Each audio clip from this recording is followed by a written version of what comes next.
जैसे एक माँ का हृदय अपने हंसते खेलते बच्चे को देखकर शांति और प्रेम से भर जाता है,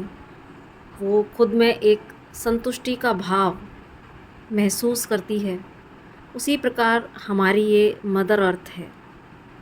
इसलिए यहाँ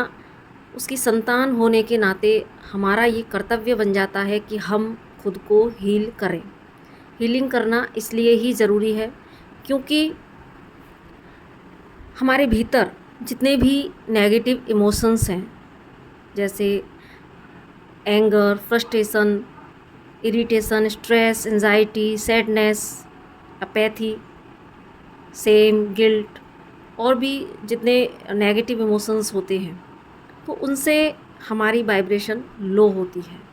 और वो लो वाइब्रेशन, चाहे उन लो वाइब्रेशन में हम खुद परेशान हो रहे हों अंदर अंदर, या उनका प्रोजेक्शन हम बाहर करें, और डेफिनेटली हमारी इन नेगेटिव इमोशंस का फ़र्क हम जहाँ रहते हैं उस वातावरण पर और भी लोगों पर पड़ता ही है। तो जैसे एक हील्ड व्यक्ति होता है तो आसपास का वातावरण कैसा हो जाता है, एक स्पिरिचुअल अवेकन व्यक्ति जब होता है तो उसकी अवेकनिंग से कैसे लोगों में परिवर्तन आता है, कैसे घर की वाइब्रेशन चेंज होती हैं, घर से समाज की। तो इसी तरीके से जब एक व्यक्ति अनहील्ड है और जब वो उसकी एनर्जी का प्रोजेक्शन जब बाहर होता है तो कहीं ना कहीं और भी लोग इन्फ्लुएंस होते हैं, और जो भी नेगेटिव इमोशंस हैं वो सब हमारी मदर अर्थ एब्जॉर्व करती है। और इसके लिए एक माँ बच्चे का जो उदाहरण हमने देखा वो दी बेस्ट उदाहरण है, क्योंकि हमारा और हमारी मदर अर्थ का जो संबंध है वो भी कुछ इसी तरीके का है कि जब हमारी मदर अर्थ के बच्चे अनहील्ड होते हैं, दुखी हैं, परेशान हैं, तो हमारी मदर अर्थ भी डिसबैलेंस हो जाती है, चिंता में पड़ जाती है। और जैसे एक माँ, अगर किसी माँ का बच्चा अगर इस तरह, एक माँ नहीं देख सकती अपने बच्चों को इस तरह के नेगेटिव इमोशंस में, उसको कष्ट होता है, उसी तरीके से हमारी मदर अर्थ भी हमारे सारे नेगेटिव इमोशंस को एब्जॉर्ब करती है।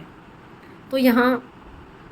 ये हमारा कर्तव्य बन जाता है कि हम खुद को हील करें, क्योंकि जब एक व्यक्ति खुद को हील कर लेता है तो वो इन सारे नेगेटिव इमोशंस को बैलेंस वे में उनको बैलेंस करना सीख जाता है। यहाँ पर हीलिंग का मतलब ये नहीं है कि ये इमोशंस ही चले जाएंगे, क्योंकि जब जहाँ गुस्से की ज़रूरत होती है वहाँ पर पॉजिटिव वे में गुस्सा भी करना ज़रूरी है ना। तो कहीं ना कहीं हम ऐसे और भी इमोशंस को ले सकते हैं, और जो बहुत ही लोअर वाइब्रेशन के जो लोअर वाइब्रेशन की चीज़ें हैं, जैसे कि बहुत ही एपैथी होना, बहुत सैडनेस में चले जाना, तो इनको तो हमें बिल्कुल ही ख़त्म ही करना है। तो हीलिंग से जब हम अपने इमोशंस पर कंट्रोल करना सीख जाते हैं, कब कहाँ किस इमोशंस को कितना बैलेंस वे में हमें यूज करना है, जब हम सीख जाते हैं, हम हर परिस्थिति में बैलेंस रहना सीख जाते हैं, तो कहीं ना कहीं हम अनकंडीशनल लव में आना जब शुरू कर देते हैं और हम पीस की स्टेट को जब हम अचीव कर लेते हैं हीलिंग के द्वारा, तो उसकी भी वाइब्रेशन हमारी मदर अर्थ रिसीव करती है। कि जब वो हमारे नेगेटिव इमोशंस को रिसीव करती है तो कहीं ना कहीं वो हमारे पॉजिटिव इमोशंस को भी वो रिसीव करती है। जैसे कि एक माँ अपने बच्चे को देख के खुश होती है, उसी तरीके से जब एक व्यक्ति पीस में आ जाता है, एक व्यक्ति बैलेंस्ड हो जाता है, और एक व्यक्ति जब अनकंडीशनल लव की फ्रीक्वेंसी में आ जाता है, तो हमारी मदर अर्थ को बड़ा बल मिलता है। क्योंकि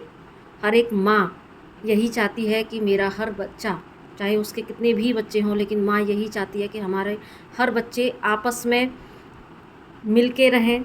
सभी पीस में रहें। और यही ये समय की डिमांड है, और हर युग में यही डिमांड है कि रहती है कि हम सभी एक एक इकाई से, जब एक व्यक्ति पीस में आएगा तो वो और भी लोगों को पीस में लाने के लिए प्रेरित करेगा। तो यहाँ पर हर व्यक्ति की ये जिम्मेदारी बन जाती है कि हम अपने आप को हील करने की दिशा में आगे बढ़ें, और अपने साथ ही और भी लोगों का सहयोग करें, उनको पीस में लाने के लिए, उनको हील करने में उनका सहयोग करने के लिए।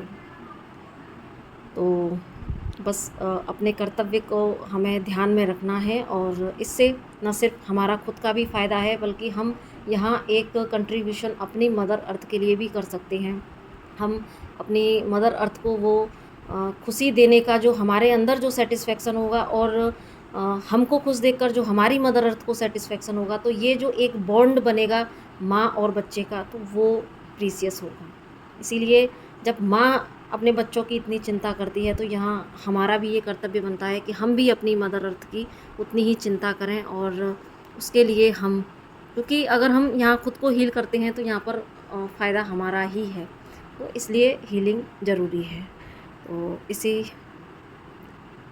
के साथ में अपनी वाणी को विराम देती हूँ, और अगर अच्छा लगा हो, इससे कोई इंसाइट मिली हो, तो प्लीज़ लाइक, सब्सक्राइब और शेयर ज़रूर से कीजिएगा। नमस्ते।